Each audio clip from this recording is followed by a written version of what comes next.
mais t'es en train de transformer un enfant roi, hein. Oh, mais donne-lui le pauvre petit, c'est juste pour cette fois-ci. Reste tout le long de cette vidéo si toi aussi tu souhaites connaître la différence entre l'éducation bienveillante et l'éducation laxiste. C'est parti! Coucou, je suis contente de te retrouver pour une nouvelle vidéo. Si tu es nouveau sur la chaîne, je m'appelle Mariana, j'ai 19 ans, je suis étudiante en psychologie et je suis aussi maman d'une petite fille qui a fait 11 mois cette semaine. Sur ma chaîne, tu vas retrouver plein de sujets autour de la parentalité, la psychologie, le développement de l'enfant, mais aussi des vlogs. Donc, si c'est des sujets qui t'intéressent, tu cours t'abonner et tu reviens ici et let's go pour l'essentiel. Ce que je pense qu'il faut savoir dès le début, c'est que si vous n'avez pas vu mes précédentes vidéos, j'ai fait une vidéo par rapport à l'éducation traditionnelle. Mais maintenant, si vous l'avez vue, vous allez comprendre ce que je veux vous dire. Sinon, vous courez la voir et puis vous revenez.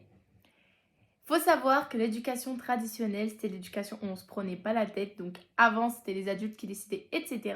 Et donc, ça a enchaîné pas mal de conséquences sur les enfants maintenant devenus adultes. Et avec l'avancée de tout ça, du coup, on a compris les conséquences que ça a sur les enfants et on a créé l'éducation bienveillante pour transformer les adultes de lendemain.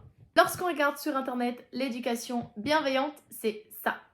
L'éducation bienveillante est la solution pour élever des enfants heureux. Elle est basée sur la confiance en soi, l'autonomie, les expérimentations, l'apprentissage en douceur et bien d'autres valeurs.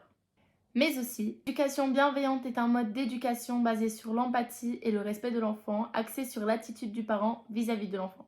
Cette manière d'éduquer s'oppose à toute forme de violence et s'appuie sur des principes tels que préserver l'intégrité de l'enfant et le considérer comme un être humain à part entière afin qu'il existe tel qu'il est. Lui donner le droit de ressentir des émotions et de les exprimer comme bon lui semble. Le parent doit prendre en compte les besoins de l'enfant comme on prend en compte ceux de tous les membres de la famille.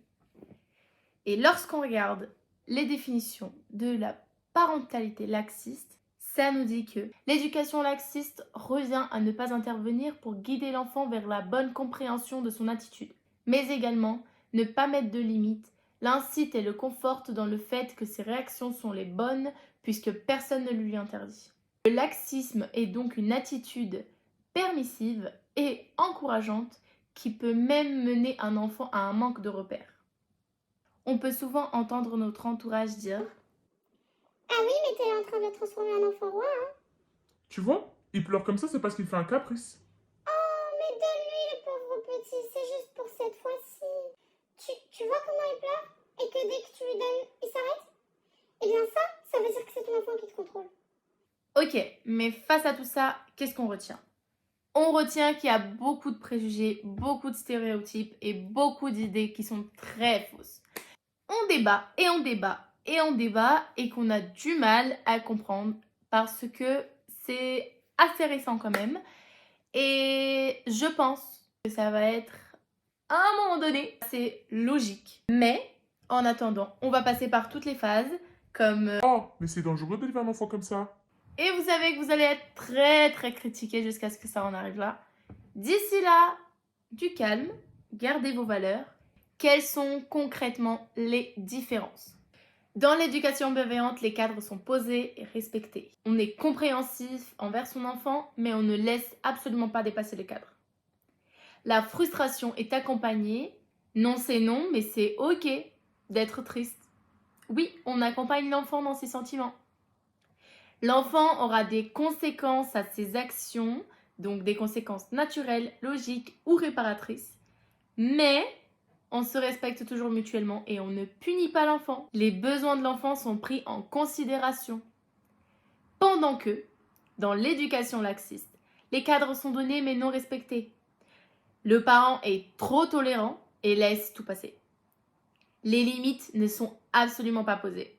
La frustration est évitée à tout prix. On dit oui à tout, ou alors on dit non, puis après ça devient un oui. Il n'y a pas de punition dans l'éducation laxiste, et l'enfant n'a aucun respect de l'adulte. Le respect va seulement de l'adulte envers l'enfant.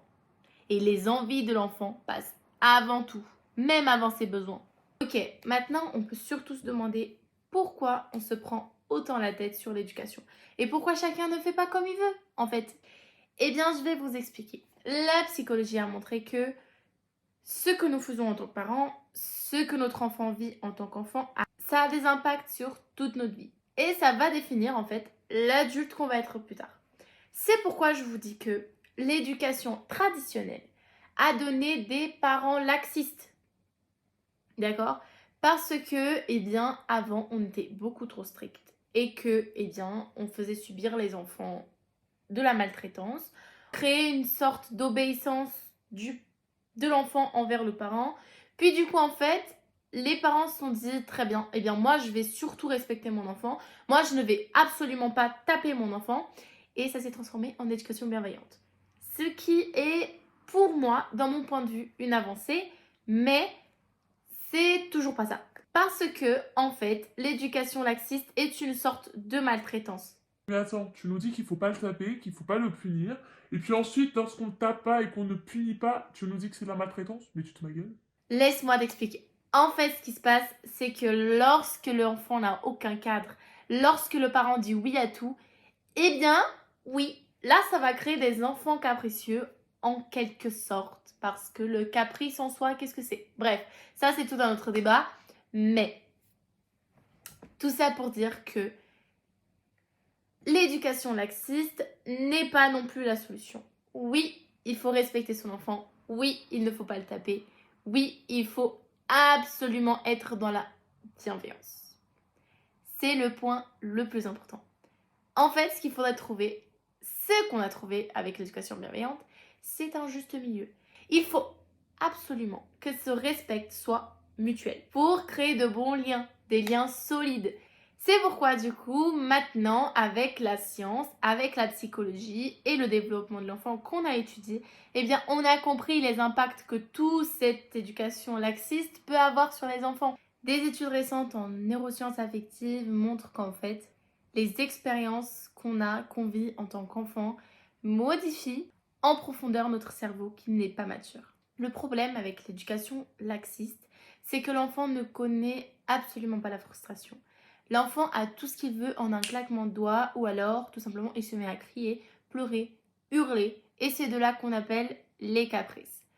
Mais il y a une distinction entre hurler parce qu'on veut que notre parent nous donne quelque chose et donc on sait qu'on va l'avoir en faisant ça en fait, et hurler parce que notre parent nous a dit non, on est super en colère et en tant que parent, on fait quoi? Eh bien, on maintient le non.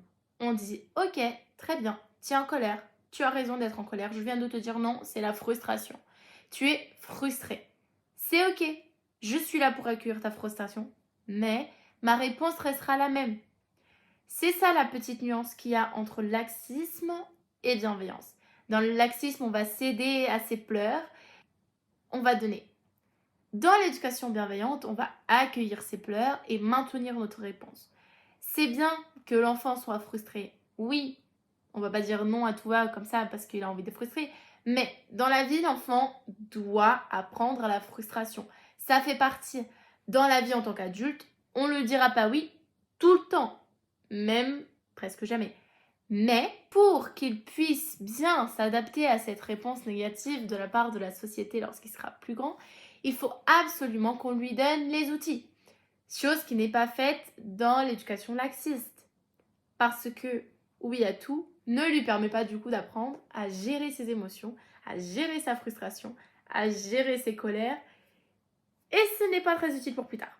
On pourrait même croire à premier abord que lorsque l'enfant est dans une éducation laxiste, donc lorsque l'enfant obtient tout ce qu'il veut, il est en quelque sorte en carence affective, mais c'est tout à fait l'inverse. Parce que les parents surinvestissent. En fait, les parents, ils sont en train de mettre les bouchées doubles pour que leur enfant ne soit jamais mécontent. Ce n'est pas une sorte de jugement ce que je fais là, c'est absolument pas ça.